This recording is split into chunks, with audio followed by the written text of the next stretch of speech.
देश के राजा हुए उत्तानपाद, सृष्टि के प्रथम राजा थे उत्तानपाद।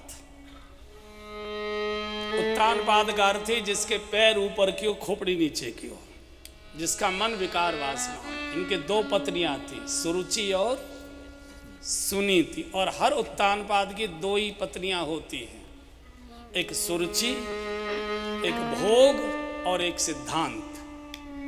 सुरुचि को प्यार करते थे, महल में रखते थे।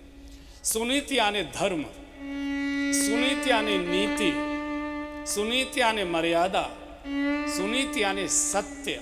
सत्य को, धर्म को, नीति को, मर्यादा को तो वन में ही भेजना पड़ेगा, जंगल में ही रहना पड़ेगा।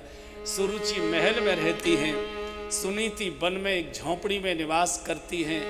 सवा सेर जौ उसकी रोज गुजारे के लिए, और 6 मास में एक मार्किन की धोती जाती है पहनने के लिए। सत्यवादी को, सिद्धांतवादी को, नीतिवान को तो जौ में और मार्किन में गुजारा करना पड़ेगा। सिल्क तो सुरुचि ही पहन पाएगी जिसकी भोगों में, वासनाओं में रुचि है। दोनों के एक एक पुत्र पैदा होता है। सुरुचि के गर्भ से उत्तम आते हैं, सुनीति के गर्भ से ध्रुव आते हैं, और ये भी सत्य है।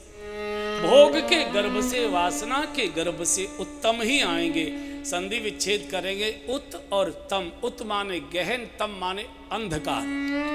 भोग और वासना के गर्भ से अंधकार ही प्रकट होगा। नीति के गर्भ से, सुनीति के गर्भ से भगवत भक्त ध्रुव होगा, अटल पैदा होगा, सिद्धांत पैदा होगा, मर्यादा पैदा होगी। ध्रुव बालक थे, बचपन से ध्रुव को ज्ञान हो गया था कि मेरी माँ गरीब है, मेरी माँ पर कुछ नहीं है। ध्रुव जी कभी रोते नहीं थे। रात को सोते सोते भी ध्रुव जी मुस्कराया करते थे। सुनीति बच्चे के मुस्कुराते चेहरे को देख देख कर रोया करती थी, हे विधाता, कौन दिव्य आत्मा तूने मेरे गर्भ में प्रवेश कराई? इसका कौन सा अपराध हो गया कि मेरे जैसे अभागिन के गर्भ में गोद में आया है? जिसको राजभवन में पलना चाहिए वो मेरे यहाँ सूखी रोटी जौ की, मेरी साड़ी धोती मार्किन की फट जाती है, उसी में से झगला बनाकर ध्रुव को पहना देती है। ध्रुव जब बोलने लगे तो अभी ध्रुव जी कभी माँ से कुछ मांगते नहीं थे। उनको मालूम था मेरी गरीब माँ जैसे तैसे मुझे रोटी खिलाती, यही क्या करूं। कभी रोते नहीं थे, और कभी माँ को छोड़कर जाते नहीं। माँ कहती थी, बेटा तुम खेलने लायक हो गए। ऋषियों के बच्चे इस वन में जो रहती हैं, झोपड़ियों में ऋषि लोग रहते हैं, उन बच्चों के साथ खेलने जाया करो। बोले नहीं माँ, तू अकेली रह जाएगी, मुझे तेरे पास बैठना अच्छा लगता है। सुनीति रोती है, मेरे बच्चे का बालकपन बुढ़ापे में बदल रहा है। जिस बच्चे को उछलना चाहिए, कूदना चाहिए, खेलना चाहिए, खिलखिलाना चाहिए, बालक कभी रोता नहीं, मुझसे कभी मांगता नहीं, मुझसे कभी झगड़ता नहीं, कभी जिद नहीं करता। हे प्रभु, कौन दिव्य आत्मा तुमने मेरी इस गोद में भेजी? बहुत रोती है ध्रुव जी को देख देख कर कि कैसा इसका कौन सा कर्म है कि मेरे पास ये आकर ये संकट कष्ट भोग रहा है। एक दिन की घटना, प्रभु कैसे कृपा करते होंगे।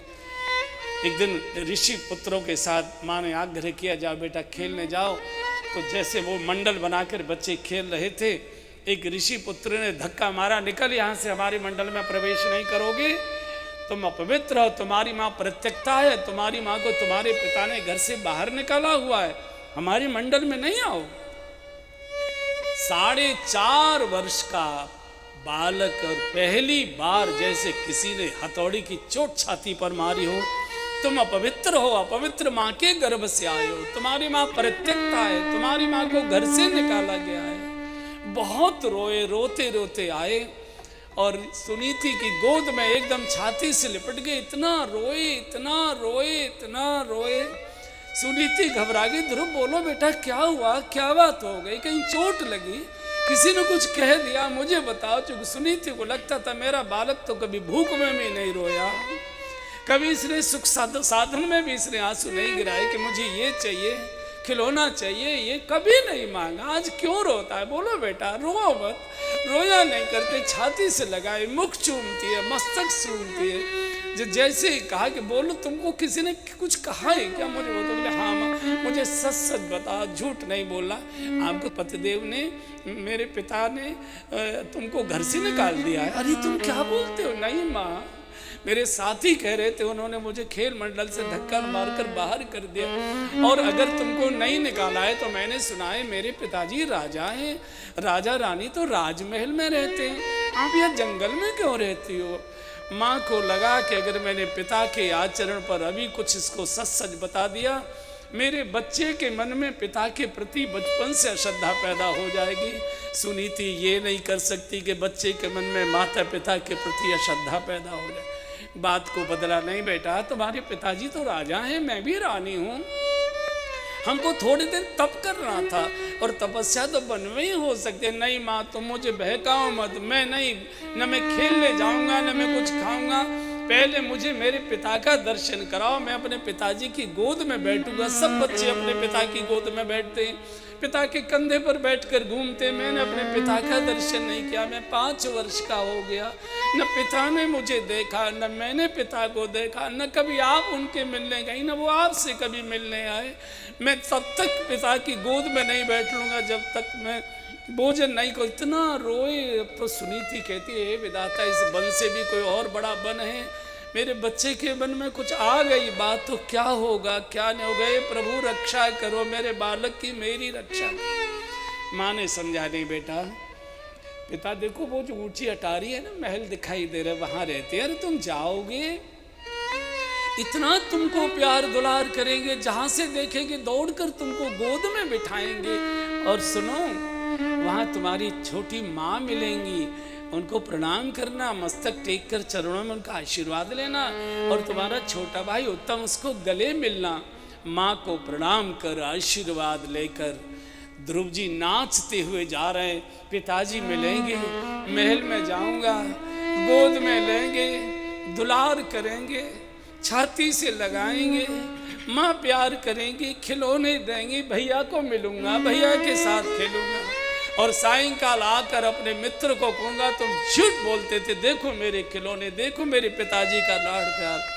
5 वर्ष का बालक उछलता कूदता, सुनीति बैठी कुटिया में प्रभु का ध्यान करती हैं, प्रभु मेरे बालक की बुद्धि बचा के रखना, मेरे बच्चे के मन में पिता के प्रति अश्रद्धा न किसी प्रकार से हो जाए। सुनीति है, बच्चे को कभी कुनीति की बात, कोई कुनीति के मार्ग पर नहीं जाने देगी। नाचता हुआ बालक राजभवन के द्वार पर पहुंचा। राजद्वार पर सेवक और सेवकाएं खड़े थे, सभी का सुनीति के प्रति बहुत प्रेम था, बहुत आदर करते थे मन से, लेकिन भय के कारण कोई भी सेवक सेविका द्वारपाल मिलने नहीं आता था कि सुरुचि हमको सेवा से निकाल देगी, दंडित करा देगी, कारागार में बंद कर देगी। कोई आता नहीं था। लेकिन जैसे बड़ी रानी के बालक को और मार्किन की फटी धोती के झगले को पहनकर आते देखा, माँ ने गोरोचन का तिलक लगाया हुआ था, काले काले घुंघराले केशों की जटा बांधी हुई थी, गौर वर्ण मुखमंडल पर अलौकिक तेज। एक बूढ़ी सेवका के बूढ़े स्तनों में दूध आ गया। बच्चों के देखते ही मन करता है बच्चे को उठा के छाती से लगाऊं, इसको ले जाके महाराज की गोद में जाकर बिठाओ। राजन देखो ये तुम्हारा बेटा जिसको तुमने बाहर निकाला है, वो कैसा दुलारा बालक। लेकिन कोई हिम्मत नहीं कर रहा है। छोटे बालक ने जाकर सबको हाथ जोड़कर प्रणाम किया। मैं प्रणाम करता हूँ, सुनीति का बेटा ध्रुव मेरा नाम है, मैंने सुना है मेरे पिताजी यहीं निवास करते हैं, मुझे मेरे पिता से मिलवा दीजिए, मुझे मेरे पिता का दर्शन कराओ। सब जितने दास दासी सेवक खड़े थे द्वार पर द्वारपाल के रूप में, सब फूट फूट कर रोने लगे। रे बाप बेटे के मुख को देखने के लिए कि मेरी गोद में मेरा बेटा आए, मेरा बालक जन्म ले घर में, इसके लिए कितने अनुष्ठान करता है, तीर्थाटन करता है, साधु महात्माओं के नाक रगड़ता है, कितने भजन पाठ दान पुण्य करता है कि मेरे बालक गोद में बालक आए, मेरी पत्नी की गोद भरे। और ये अभागा पिता के बालक कहता है कि मुझे मेरे बाप का दर्शन कराओ, मुझे मेरे पिताजी से मिलो। बूढ़ी दासी की तो इच्छा होती है कि गोद में उठाकर ले चलूं, लेकिन सबने रोना भी बंद कर लिया, आंसू पहुँच लिए। एक बूढ़ी सेविका हाथ पकड़ कर ले जा रही, चलो बेटा हम मिलवाते। अंदर भवन में प्रवेश हुआ। सिंहासन पर महाराज विराजमान थे, सुरुचि पास में बैठी थी। दूर से इतना सा तेजस्वी बालक, क्या अलौकिक तेज था। तेजस्वी माँ का बालक था तो अलौकिक तेज था। दूर से जब उत्तानपाद ने देखा तो खड़े हो गए सिंहासन पर। उनको लगा कोई ऋषि कुमार हमारे राजभवन में प्रवेश कर रहे हैं, ऋषि कुमार आ रहे हैं।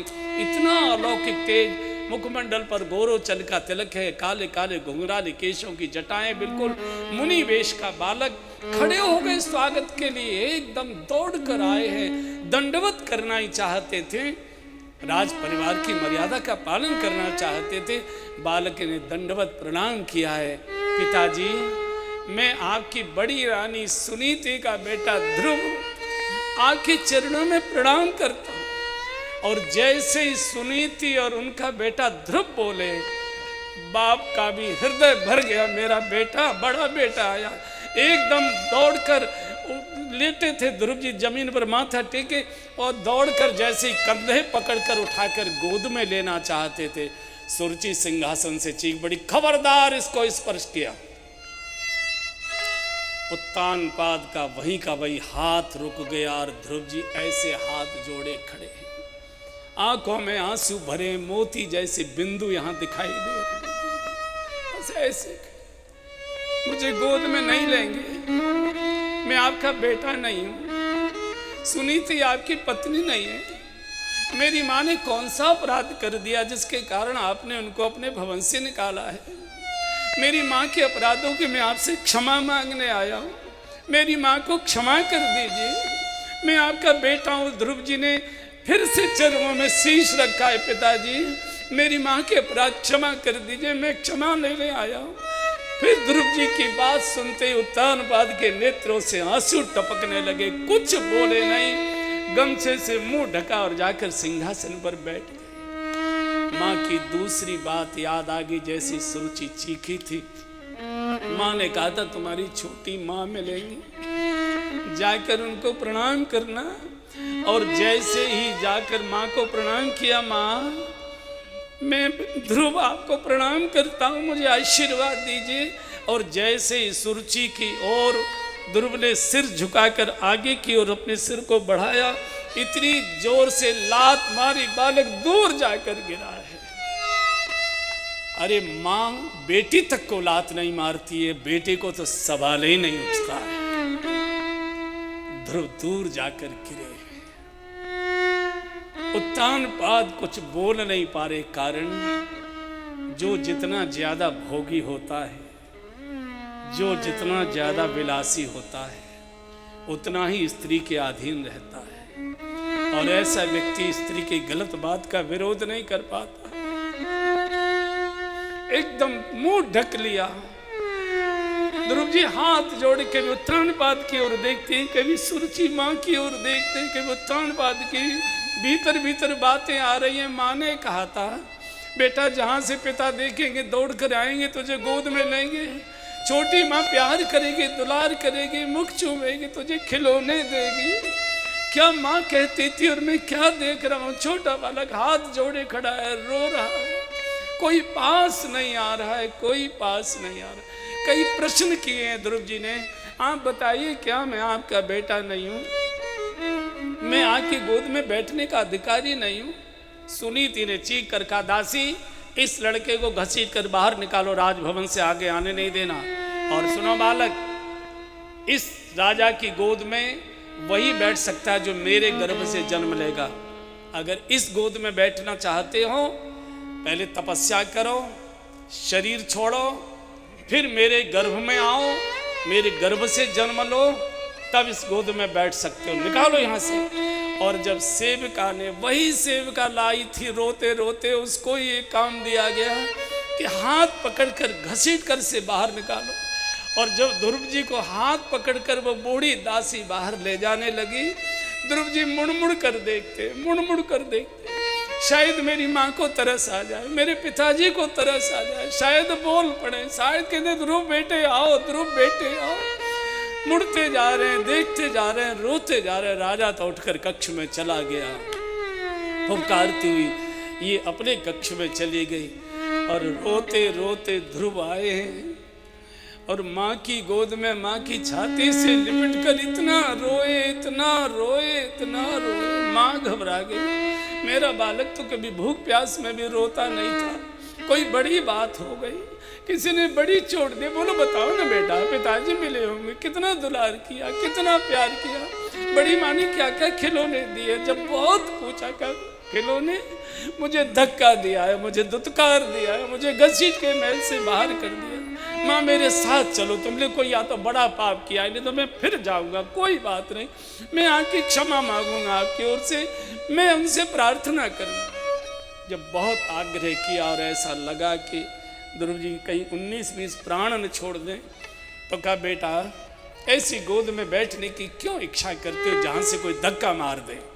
अरे ऐसी गोद में जाओ जहाँ कोई धक्का मारने वाला पैदा ही ना हो। माँ वो कौन सा गोद है, कौन है? बोले नारायण भगवान, वहाँ कोई नहीं जा सकता, उनकी गोद में बैठो ना। 5 वर्ष के बालक को माँ ने दीक्षा दे दी, ईश्वर की शरण में जाओ, भगवान की गोद में जाओ। माँ तैयार करती जा रही है, रोती जा रही है, जिसके कारण से मेरे दिन और रात होते थे, जिसको देखकर मेरा सूर्य उदित हुआ करता था। ऐसा भोला भालक बालक मेरा कैसे वन में रहेगा। लेकिन चूंकि पिता की गोद में, परमात्मा की गोद में बिठाना है, माँ ने तैयार किया है, केशों को ठीक ठाक किया है, तिलक लगाया है, वस्त्र तैयार किए हैं। ऋषियों के आशीर्वाद के लिए वन में बेटा जाकर वन में भगवान नारायण को पुकारना, तुमको उठाकर गोद में बैठा। और जब माँ को प्रणाम करके माथा टेक कर ध्रुव जी वन की ओर चले हैं, कुटिया के द्वार पर खड़ी खड़ी रोती है, हे वन के ऋषि मुनियों, हे वन के कोल के रातों, हे वन के जीव जंतु, मेरे बच्चे की रक्षा करना। मेरा बालक आपके बीच में आ रहा है, सिंह दहाड़ेंगे, नाग फुफकारेंगे, ओले बरसेंगे, वर्षा होगी, बिजली कड़केगी, भूखा प्यासा बालक कौन धैर्य देगा। लेकिन चुग संकल्प है कि प्रभु का दर्शन कराना है। जब तक ध्रुव जी दिखाई दिए, खड़ी खड़ी रोती रही, दिखाई देना बंद कर दिए। उसके बाद जो सवासिर जो आते थे, उसको भी पक्षियों को डाल देती थी। भोजन नहीं किया। मेरा बालक भूखा प्यासा भजन करता है, मैं कैसे भोजन कर पाऊंगी। सुनीति यहाँ तप करती है। ध्रुव जी वन में पहुंचे, नारद जी आ गई प्रकट। अरे बालक कहाँ जा रहे हो? बालक ने जब साष्टांग प्रणाम किया तो कहाँ जा रहे हो? आगे मत जाओ, बड़े बड़े राक्षस हैं, नाग हैं, सिंह हैं, जंगली जानवर हैं, इधर मत जाओ, तुम बहुत छोटे हो। नहीं बाबा, ये बात मत कहना। जब मैं घर से चला था तो मेरी माँ ने अपने दोनों हाथ मेरे सिर पर रखकर आशीर्वाद दिया था, बेटा माँ का आशीर्वाद तेरे साथ है, तेरी रक्षा होगी, तुझे कोई कुछ कर नहीं पाएगा। मेरी माँ का आशीर्वाद मुझे मिला हुआ है। बाबा यह मंगल बातें मत बोलो, माँ का आशीर्वाद अमोघ होता है। सीता जी ने हनुमान जी को दिया था आशीष, तब अमोघ विख्यात था। भगवान के आशीर्वाद से भी बड़ा आशीर्वाद माँ का हुआ करता है। नारद जी की भी आंखों से आंसू आ गए कि जो संकल्प हम लोगों में नहीं है वो छोटे से बालक में। बोले आओ, फिर भगवान दर्शन करना चाहते आओ। उस वन से नारद जी ध्रुव जी को मथुरा ले आए। मथुरा के पास मधुबन नाम का जो स्थान है, ध्रुव टीला, यमुना जी पहले वहीं से प्रवाहित हुआ करती थी। ध्रुव टीले पर बिठा दिया एक बट वृक्ष के नीचे। बोले तुम यहाँ भगवान को पुकारो, सुमिरण करो, तुमको भगवान यहीं प्रकट होकर गोद में बिठाएंगे, दर्शन देंगे। ध्रुव जी बैठते हैं, यमुना जी स्नान करते हैं, कुछ खाते पीते नहीं। क्या खाएंगे बालक? यमुना रोती है। यमुना को लगता है बालक मेरे गोद पर, मेरे किनारे बैठकर भजन कर रहा है, भूखा प्यासा है, मैं क्या इसकी सेवा करूं। तो मथुरा के जो नागरिक थे, माताएं थी, विश्राम घाट पर जो पूजन करने आते थे यमुना जी का, तो कुछ फल चढ़ा कर जाती थी। तो यमुना जी अपने साथ फलों को बहाकर ले जाती हैं और जहाँ ध्रुव जी का टीला था उसके वहाँ किनारे पर छोड़ जाती है। ध्रुव जी जब स्नान करने जाते तो किनारे पर फल मिल जाते हैं, उनको ले आते हैं और बैठे बैठे श्री कृष्ण गोविंद हरे मुरारे रो रो कर पुकारते, हे भगवान तुम्ही हो माता पिता, तुम्ही हो बंधु सखा, तुम्ही हो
खिल सके ना वो फूल हम हैं, तुम्हारे चरणों की धूल हम हैं।